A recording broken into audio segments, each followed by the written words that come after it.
Rapunzel by the Brothers Grimm, narrated by Kusi. There was once a man and a woman who had long in vain wished for a child. At length the woman hoped that God was about to grant her desire. These people had a little window at the back of their house from which a splendid garden could be seen, which was full of the most beautiful flowers and herbs.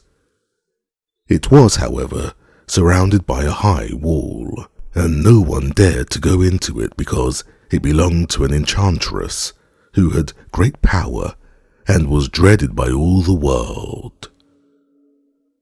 One day, the woman was standing by this window and looking down into the garden when she saw a bed which was planted by the most beautiful rampion, Rapunzel, and it looked so fresh and green that she longed for it. She quite pined away and began to look pale and miserable. Then her husband was alarmed and asked, "What ails you, dear wife?"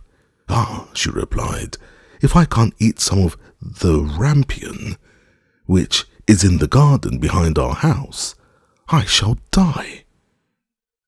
The man who loved her thought, "Sooner than let your wife die, bring her some of the rampion yourself. Let it cost what it will." At twilight he clambered down over the wall into the garden of the enchantress, hastily clutched a handful of rampion, and took it to his wife. She at once made herself a salad of it, and ate it greedily. It tasted so good to her, so very good, that the next day she longed for it 3 times as much as before. If he was to have any rest, her husband must once more descend into the garden. In the gloom of evening, therefore, he let himself down again, but when he had clambered down the wall, he was terribly afraid, for he saw the enchantress standing before him. "How can you dare," said she with an angry look, "descend into my garden and steal my rampion like a thief? You shall suffer for it." "Ah," answered he, "let mercy take the place of justice. I only made up my mind to do it out of necessity. My wife saw your rampion from the window and felt such a longing for it that she would have died if she had not got some to eat." Then the enchantress allowed her anger to be softened and said to him, "If the case be as you say, I will allow you to take away with you as much rampion as you will. Only I make one condition. You must give me the child which your wife will bring into the world. It shall be well treated, and I will care for it like a mother." The man, in his terror, consented to everything, and when the woman was brought to bed, the enchantress appeared at once, gave the child the name of Rapunzel, and took it away with her. Rapunzel grew into the most beautiful child under the sun. When she was 12 years old, the enchantress shut her into a tower which lay in the forest, and had neither stairs nor door, but quite at the top was a little window. When the enchantress wanted to go in, she placed herself beneath it and cried, "Rapunzel, Rapunzel, let down your hair to me." Rapunzel had magnificent long hair, fine as spun gold, and when she heard the voice of the enchantress, she unfastened her braided tresses, wound them round one of the hooks of the window above, and then the hair fell 20 ells down, and the enchantress climbed up by it. After a year or 2, it came to pass that the king's son rode through the forest and passed by the tower. Then he heard a song which was so charming that he stood still and listened. This was Rapunzel, who in her solitude passed her time in letting her sweet voice resound. The king's son wanted to climb up to her and looked for the door of the tower, but none was to be found. He rode home, but the singing had so deeply touched his heart that every day he went out into the forest and listened to it. Once he was thus standing behind a tree, he saw that an enchantress came there, and he heard how she cried, "Rapunzel, Rapunzel, let down your hair to me." Then Rapunzel let down the braids of her hair, and the enchantress climbed up to her. "If that is the ladder by which one mounts, I too will try my fortune," said he. And the next day, when it began to grow dark, he went to the tower and cried, "Rapunzel, Rapunzel, let down your hair to me." Immediately the hair fell down and the king's son climbed up.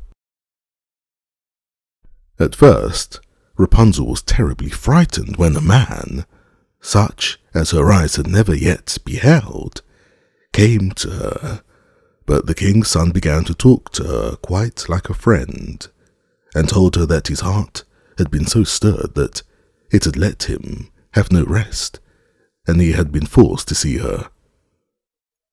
Then Rapunzel lost her fear, and when he asked her if she would take him for her husband, and she saw that he was young and handsome, she thought, "He will love me more than old Dame Gothel does."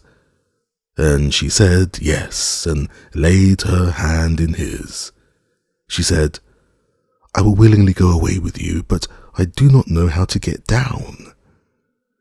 Bring with you a skein of silk every time that you come, and I will weave a ladder with it, and when that is ready I will descend, and you will take me on your horse." They agreed that until that time he should come to her every evening, for the old woman came by day. The enchantress remarked nothing of this until at once Rapunzel said to her, "Tell me, Dame Gothel, how it happens that you are so much heavier for me to draw up than the young king's son. He is with me in a moment." "Ah, you wicked child," cried the enchantress. "What do I hear you say? I thought I had separated you from all the world, and yet you have deceived me." In her anger, she clutched Rapunzel's beautiful tresses, wrapped them twice round her left hand, seized a pair of scissors with the right, and snip, snip, they were cut off, and the lovely braids lay on the ground. And she was so pitiless that she took poor Rapunzel into a desert where she had to live in great grief and misery. On the same day that she cast out Rapunzel, however, the enchantress fastened the braids of hair which she had cut off to the hook of the window, and when the king's son came and cried, "Rapunzel, Rapunzel, let down your hair to me," she let down the hair. The king's son ascended, but instead of finding his dearest Rapunzel, he found the enchantress, who gazed at him with wicked and venomous looks. "Ah, ha!" she cried mockingly. "You would fetch your dearest, but the beautiful bird sits no longer singing in the nest. The cat has got it, and will scratch out your eyes as well. Rapunzel is lost to you. You will never see her again." The king's son was beside himself with pain, and in his despair he leapt down from the tower. He escaped with his life, but the thorns into which he fell pierced his eyes.